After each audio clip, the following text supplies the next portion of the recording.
ఢిల్లీ ఎన్నికలు సంపూర్ణమైనట్లే. ఎందుకంటే ఫైనల్గా 70 స్థానాలు ఉన్నటువంటి ఢిల్లీలో కావాల్సినటువంటిది 36, అంటే 35 సగం, ఇంకోటి ఎక్స్ట్రా ఉంటే విజయం. వాస్తవంగా క్రిందటిసారి ఆమ్ ఆద్మీ పార్టీకి వచ్చినటువంటిది 62, 8 స్థానాలు భారతీయ జనతా పార్టీకి వచ్చినాయి. ఈ దఫా 62 నుంచి 22కు పడిపోయింది, అంటే 40 స్థానాలు కోల్పోయింది. అప్పుడు 8 స్థానాలు భారతీయ జనతా పార్టీకి వచ్చినాయి, ఇప్పుడు 48, అంటే 40 స్థానాలు యాడ్ అయింది.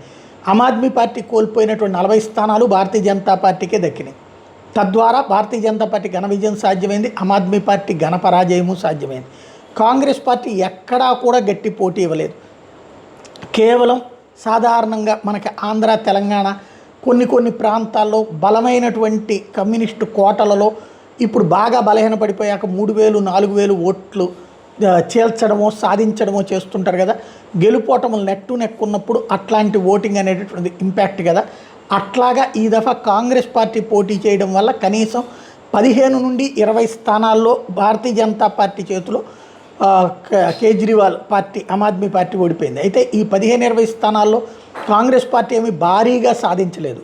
మనం చెప్పుకున్నట్టే 1000 నుంచి 2000, 3000, 4000 ఓట్లు సాధించి, ఒకప్పుడు 3 దఫాలు వరుసగా గెలిచినటువంటి కాంగ్రెస్ పార్టీ చివరికి ఆ పరిస్థితుల్లో నిలబడిపోతే ఇటు పక్కన కథ మారిపోవడం అన్నటువంటిదే ఇక్కడ కీలకమైనటువంటి పరిణామం.